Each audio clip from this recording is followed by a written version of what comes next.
This mind doesn't work the way it used to work. It works differently now. So when I sit here, I really have to ask myself, what am I doing here? It's not automatic. What am I doing here? What for? So I'm here and you're there. So this is the speaker and you're listening. So if I'm going to speak, what am I going to speak about? So I have to do the whole process every time, because the memory doesn't intrude anymore.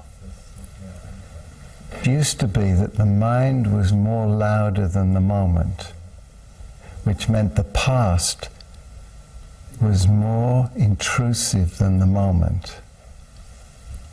And now the past is the past.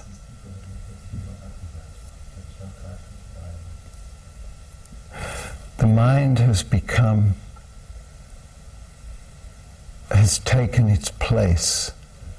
As I say that, I remembered just now, somebody had a very young dog on a lead, very young. And you know, when they're very young, when they wag their tail, their whole body wags. Right? And you tell it to sit down and it just stands up. It doesn't know how to sit down. And it jumps all over you. And you sit down and it jumps on your lap and licks your face.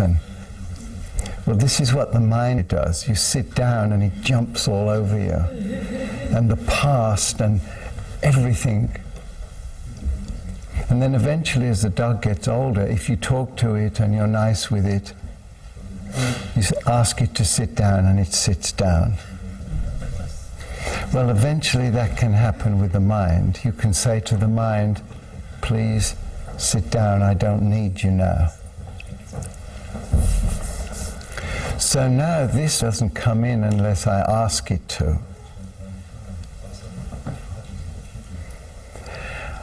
And then what I say, so what's the advantage of that? Well, the advantage is, the overall advantage is that there is no negative expectation.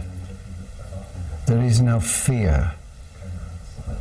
There is no past that was unpleasant projected onto the present and the future. So when this sits here, it just sits here and say, so how are we going to be together now? It doesn't have to say anything. It doesn't have to get it right. It's just at peace. And it's like that all the time. It's always at peace. We get caught in the traffic going to the airport, and it doesn't get agitated. It just sits there. And the mind just sits there and says, well, if we catch the aeroplane, we do.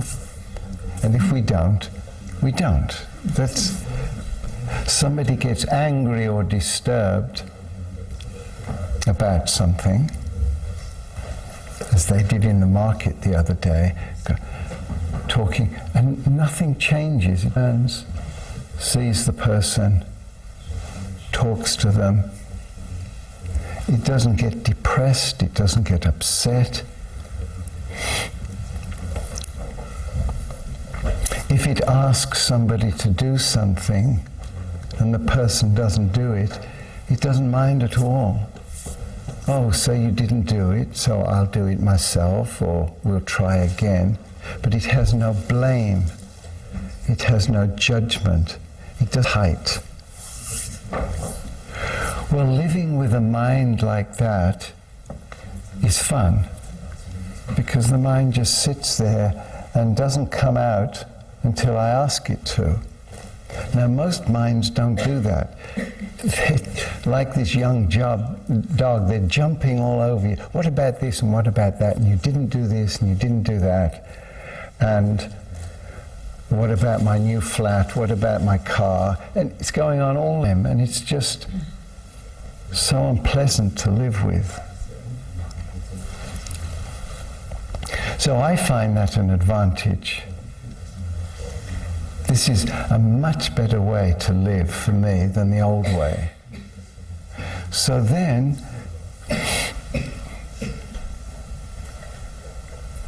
I don't have anything to do. I don't have to earn a living, because since this mind onto the back, living earns me. Money comes, life comes, people come,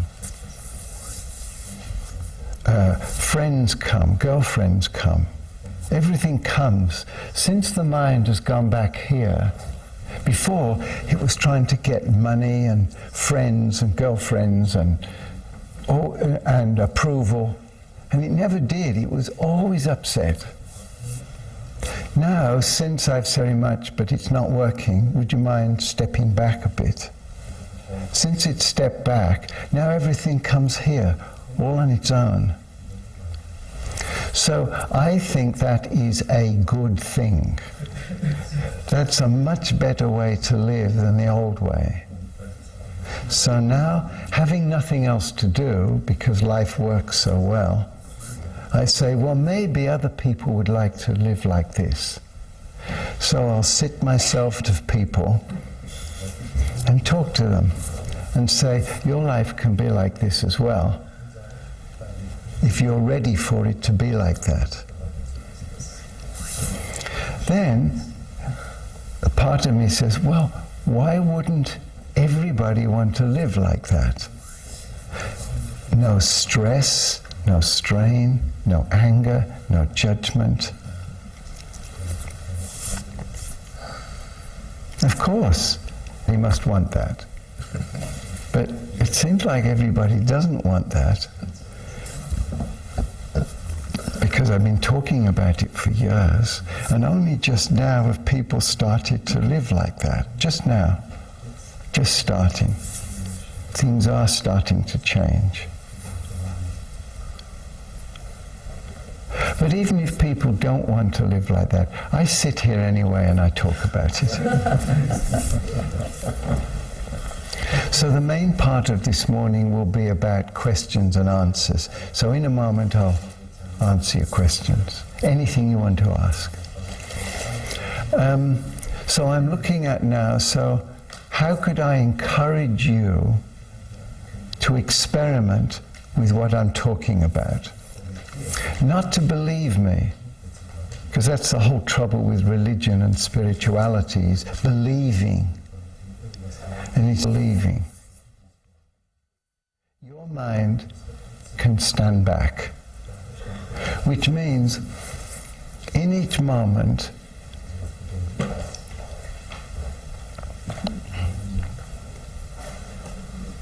you're empty. Now when I say empty, that is not negative.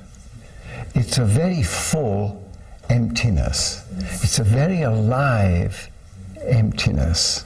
It's very juicy. But it's not doing any or going anywhere unless there's an invitation. So if there's nobody around or nothing's happening, we just, on the way here, we walked through the park and just stood with these magnificent trees. And there was nothing to say, and there was nothing to think. There was just being a tree, really. Just the wind the way the trees were feeling it, and being with the trees. These magnificent beings, these incredible beings, who have taken the earth like us and converted it their way, transformed it into this magnificent being. And the difference between them and us is they never growing. They go on growing for the whole of their life. They just keep growing and expanding and being there. And somewhere we stop. Now, the tree does not seem to stop itself no matter what's happening. Now a tree does when an axe goes by. When a person who is trained to cut trees go by, the tree shakes. They've done experiments. They put electrodes on the tree and the tree gets distressed. The thing is about the distress is the tree doesn't think about it. The tree is just distressed. Now when we get distressed about it and we make it worse, oh, what's going to happen? Can I do this? Can I do this? And it makes the whole thought process more unpleasant instead of just sitting there and feeling what's going on. So the tree feels it, the person goes by, the tree settles down again. But we don't. Our mind goes on. What if, what if? And we live in that disturbance. We sleep in that disturbance. And we don't have to. The thing is, we don't have to. Each one of us in here can change our life today where we never identify with fear or distress.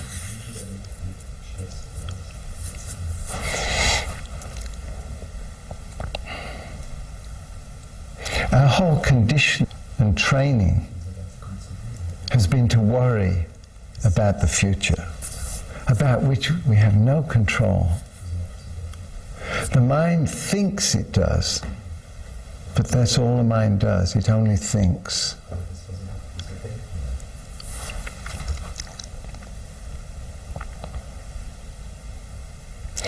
So I've been doing this for 35 years, at least.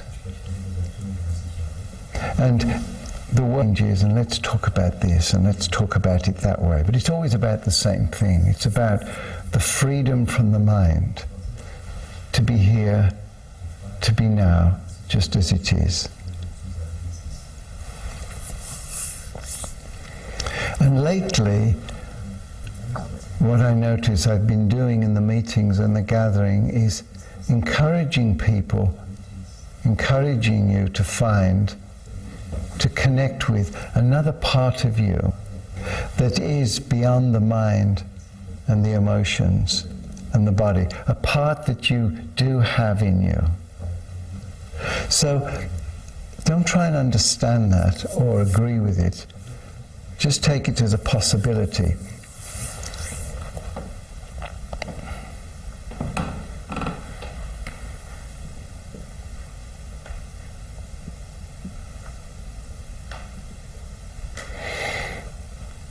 Say in your school there was no music class. The school was oriented towards academics. It was about mathematics and science and material things. That's what your school was oriented.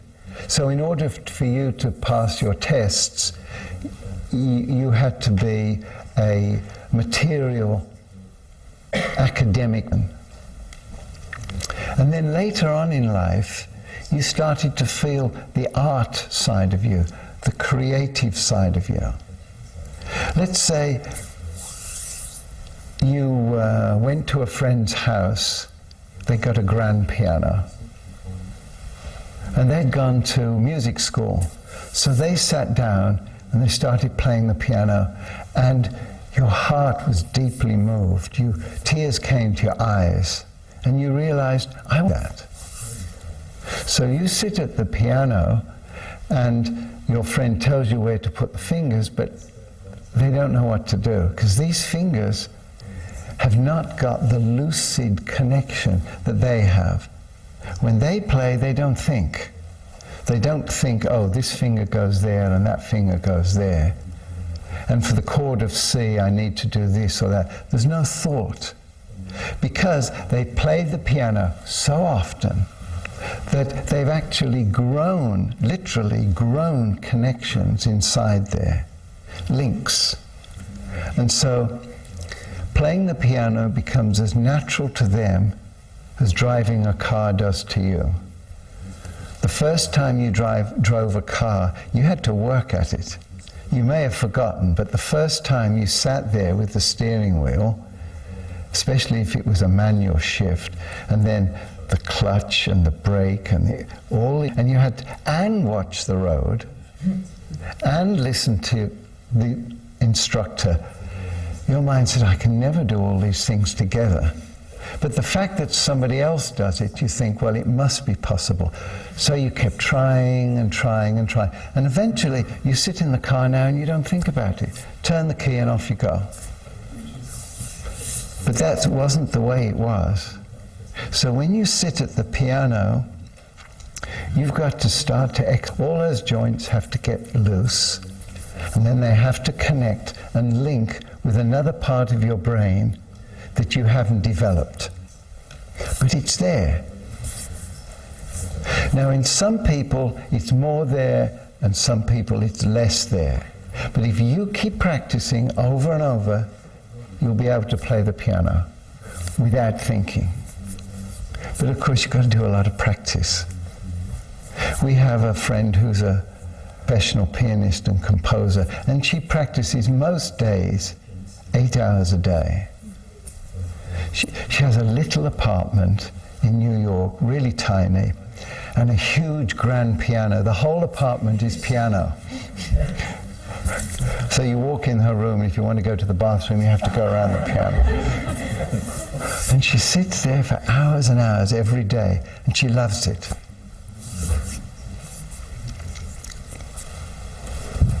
You've got a part in you that nobody has ever developed. When you went to school, they didn't tell you about it. When you went to school, they told you you've got to learn. And when you open the page of the book, you've got to read the book line by line, and you've got to learn it. You were given a very old-fashioned way. There are several processes on this planet, and they're demonstrated in America anyway. They're on television. A friend of mine has done this course. This man can sit down and turn the page like this of a book he's never seen before, like that, just like that. Give the book away, and then you ask him a question. What's on page 93, third puff down, and he'll read it to you from his mind. Now, he says that that is not a special gift. He developed that, the same way as you learn to drive a car. He said, sit down and turn pages like this. You keep doing that. Your brain is capable of containing this information. So he gives courses on it. Now imagine when you went to university, if you had that facility. Instead of you spending 3, 5, or 7 years struggling with a book, you spent 3 months doing nothing else but learning that technique. He said he takes 3 months of 8 hours a day. Then you can turn any book, you go to your examination, there's a question, you've got the answer. But they didn't teach you that at school. They still don't teach that at school. Just 3 months of totality, and you can read a book like that. So that's one thing they didn't tell you. Now, the other thing they didn't tell you is this. All the greatest innovators on the planet did not use their mind for their breakthroughs and their inventions. And they all say the same. Read their biographies. They all say the same. Einstein worked on his theories mathematically for years, but when the theory of relativity came through, it came like that. No progressive thought. He woke up one morning and there it was. Snap. There it was. Now, he understood it. When he got the theory of relativity, he got the E, whatever it is, and he knew the equation, but he didn't know what it meant. It had come to him from another part of his intelligence. I know some inventors, some famous inventors. I've met the person that invented the smoke alarms, the person that invented the automatic money machine. I met the man that invented Velcro, the stuff that makes a noise when you open it. I met many famous inventors, and they've all said the same thing. It wasn't a thought. They would sit down and think, well, what can I invent? And, well, we need one of those, or one of those, or one of those. But when it came through, it just went flash like that. And where it came through, click, and there was the idea. And then they had to develop the idea. We have just met a man who is going to transform the planet with communications. At the age of 10, he had a flash of how communications can work faster than the speed of light. It was absolutely clear, but he had to do it. So he's worked 25 years on how to make this equation practical. He's just done it. The flash was there. Flash. Now, you have this facility inside. And maybe inventions aren't your thing. But in each moment, you make a decision. Whether you know it or not, your mind is deciding something. Should I go here or there? Say yes or no? Do it or not do it? Eat this, not eat that? Take this job, not take this job? Stay with this partner, not stay with this partner? All the time, every moment, it's making a decision. But it makes it from the mind, from the character, from the personality, from the neurosis, conditioning. And the conditioning you've had given to you is from people whose lives don't work. These people are not happy people. Your teachers did not live in bliss. They did not wake up in the morning and say, Monday morning, a whole class full of children to teach.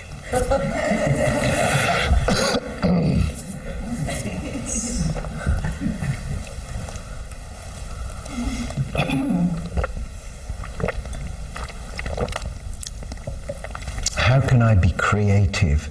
How can I teach them about life, to live, to be creative, to follow their own heart? So the people that have conditioned you were not in their freedom, were not without fear. Now you've got a place inside you that has no fear. You have a place inside you that works beyond space and time. So it is not restricted from the past and worried about the future. It lives vertically, not horizontally. It does not look at cause and effect.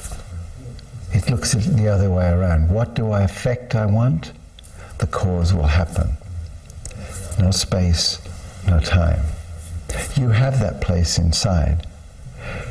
But like the child that went to the school of academics, you haven't learned to play the piano. You haven't learned to develop this intuition.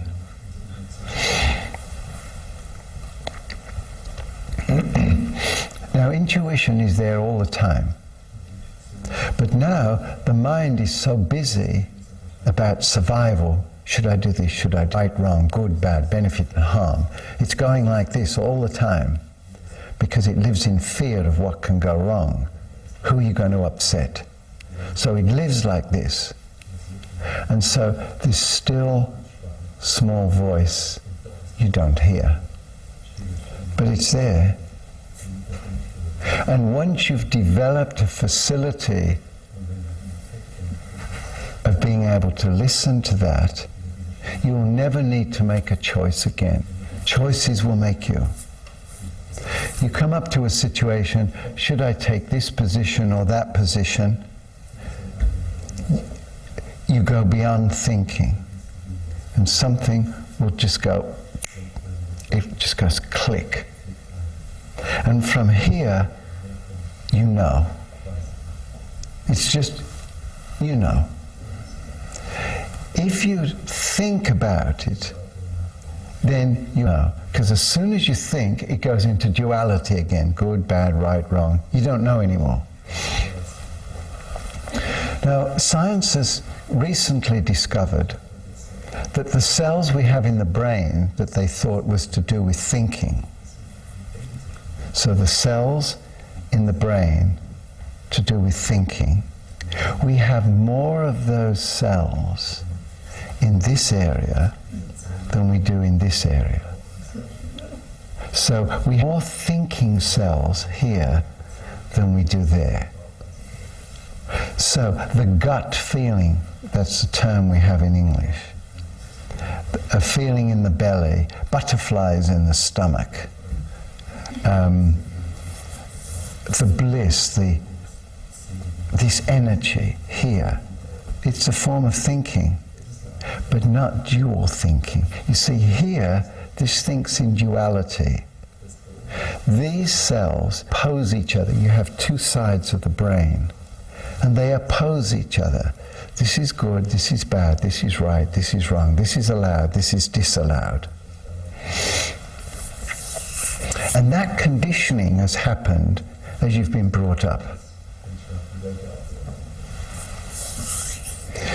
We're staying in a very nice hotel, very, very nice, 5-star hotel. Very beautiful, antique furniture in the room. We got up in time for breakfast this morning. We came down to breakfast. Everything's very silent and very still. Everybody says good morning, and then they sit down and they're very silent. And they move very slowly. And Jaya said, I can't stand this. In Italy, this room would be full of life. People will be chattering, and if you've ever watched the Italians, it's amazing. 5 people can talk at the same time to each other, and nobody listens. So that's the opposite. Now, they have been conditioned that way, and the Germans have been conditioned this way. Same brain. It's not a German brain or an Italian brain. It's just a brain. And the brain has been conditioned a certain way. It's even worse in England.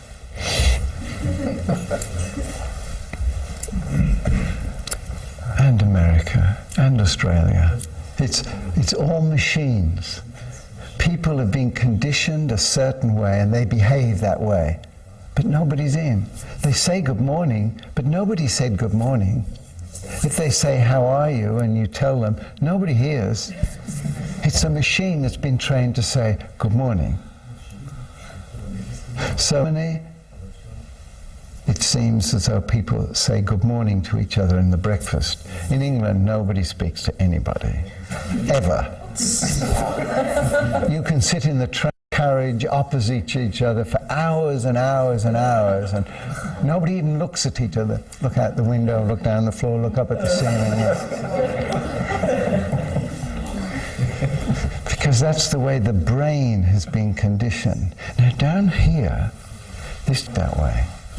You see, this is 2 and this is 1. This connects. We're in connection with each other. And we even know what each other thinks when we're down here. This has no secrets. It's just open. But we've been trained to work from here. Now, if you start to bring this alive, you'll start to live in a different way. When somebody says to you, would you like to come to dinner with me? You don't go up here and say, will they be offended if I say no? Will I get that contract if I say yes? It doesn't go up there. It just goes down here. And a yes or a no just pops out. Because this is in touch with reality beyond time. Now, if you say yes or a no from here, you say no. You go away and you say, I should have gone to dinner with them. I know I should have gone to dinner with them. Even although they're boring and I don't like, who knows, I should have gone to dinner. So you didn't go to dinner, but you're thinking about it all night. On the other hand, you go to dinner with them. I wish I hadn't have come to dinner with them. They're so boring. I don't like being here. I'd much rather have watched television. So wherever you go, it never really works. Now here, it works. Once you've developed this place, it says yes or says no, and that's the end of it. Because it doesn't work in time and space. It just is. And if it should say yes, I come to dinner with you, and halfway through the dinner it's not interested, it says, excuse me, but I just feel different now. I don't feel to be here. It'll say, move. It'll get you into a relationship and it'll get you out. You'll take a job and you'll change it. This is so clear. You can go in there and feel down to that center. There's the answer. And it's so clean. Now, people around may be upset because they don't work that way. Jesus is quoted as saying, the truth will set you free. It does. But you can't find the truth from up here. You get a truth, but it's a duality. And this down here is single. Now, in the East, they say the third eye is single. That's the place to work from. Jesus, which is closer to the way we see things than the East, Jesus says, when you see the up as the down is the up, the in is the out is the in. When you see a man as a woman and a woman as a man, when thine eye be single, then will thy body be full of light. Now what does that mean? The up is the down and the down is the up. It means you don't judge it. It's not good because it's up, it's not bad because it's down. It's not more valuable because it's in, or less valuable because it's out. You see a person as a person, not as a man, not as a... You see this living phenomenon in front of you. You just see what is.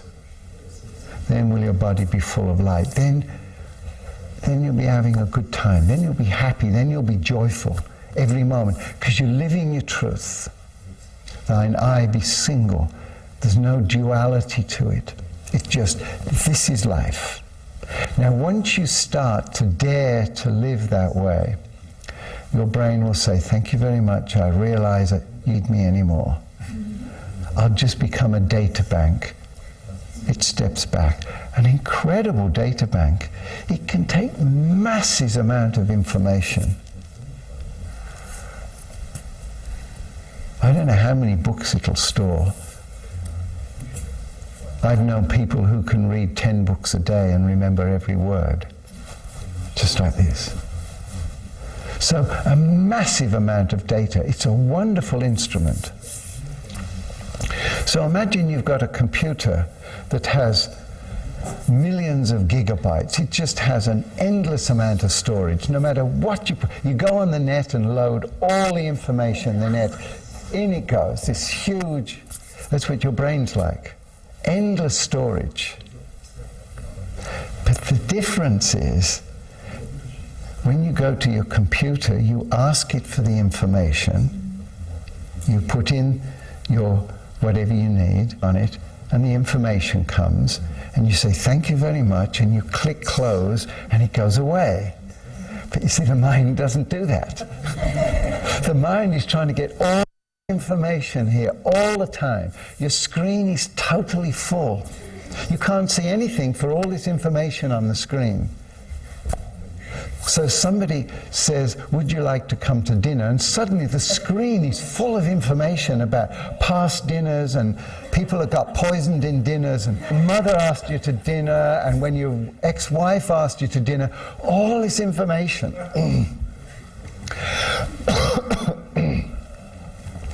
And you're sitting there trying to sort out what is what.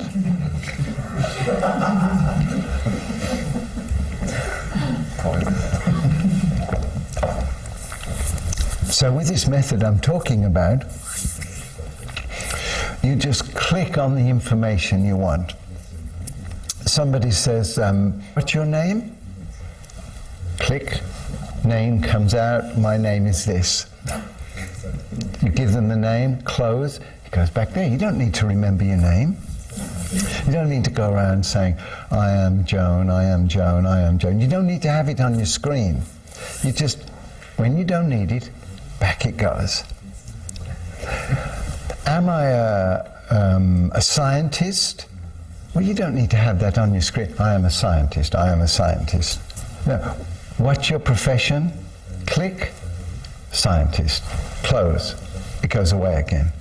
And then you're not a scientist, you're a human being. Otherwise, if you go around with the label scientist all the time, you're not a human being, you're a scientist. Or worse still, a policeman or a judge, or a wife or a husband, or a daughter or a son. So this screen is full, son or daughter or policeman or that, or so you've got all this identification there, and you can't see life. Because you've got all this identity. This is what you call you. This isn't you. This is information. On the Macintosh, you press Option Control W, and all the windows close all at once. Click, clear screen. Remember, Option Control W. Click. Who are you? You're just this moment. This is it. Anybody. You're not anything. You're just this throbbing, vibrating beingness. This is who you are, ready to respond to anything. Now, if you're a husband, you've got husband, big, thick, block capital letters right in the middle, husband. And you meet a very attractive woman, and you can't see her because this word husband is there. You're not allowed to get attracted to an because husband.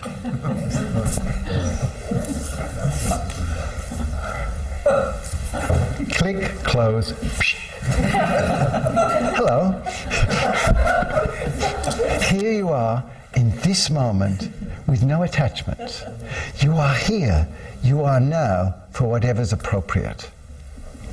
Now, the thing is, if you're here and now and appropriate, you will be there and take care of this moment. You'll be in this moment. You'll be a person the way you want to be with this person. And then when you're total with them, you won't have to click close. It'll just fade away on its own. Now, with the word wife there, or husband, and that person is there in front of you, and you can't see them because you're not allowed to be attracted because you're a wife or a husband, then that other person never goes away because you didn't deal with them. You weren't total with this person, so they go back and they're in this mess back there. All the stuff that's unfinished, that you didn't do, you didn't complete, you weren't honest with. It's all there with you all the time. When you go to sleep, the mind says, aha, now I've got you. You've tried to keep me away all day, but now. And then all these dreams come crashing in. Take care of this, take care of that. And there's never time. You can't take care of everything. All the time your screen is cluttered with unfinished business, people you weren't with the way you wanted to be with, things you didn't do that you wanted to do. So again, husband or wife, you want to go mountain climbing? No, we can't do that. We've got to be responsible. I've got to be with my wife or my children, or if I get killed, nobody can take care. So all the time the mountain climber is going, hey, I want to go climbing mountains. Sorry, can't go climbing mountains. But it's there all the time. So the screen, the memory bank is screaming all the time until you're here and you're now. Plain screen. You're not a husband, you're not a wife. You're a beingness in this moment. And respond to it, be alive to it. Then life just flows along. It just happens. If it's no longer appropriate for you to be a wife or a husband, it'll leave you. All on their own. Life will take care of you. We've done this, good. And when it goes, it won't be trouble. It won't be that mess that happens when you're divorced. That happens because you held on and held on and held on, and you didn't listen to the truth, and then you part enemies. If you live your truth each moment, when it's over, it just drifts away and you stay friends. So it's learning to disconnect from the noise of the mind and being aware that you have another connection that will keep you in harmony with life, vibrating with life.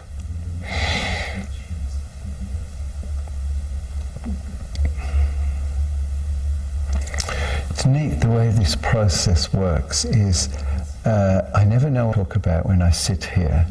And then this subject comes, and it comes bubbling out, one word after another. I can't speak fast enough, which is difficult for the translator. And then suddenly it's gone. So it all disappears. So then it's, what do you want to talk about? What's your questions? How can we make this practical?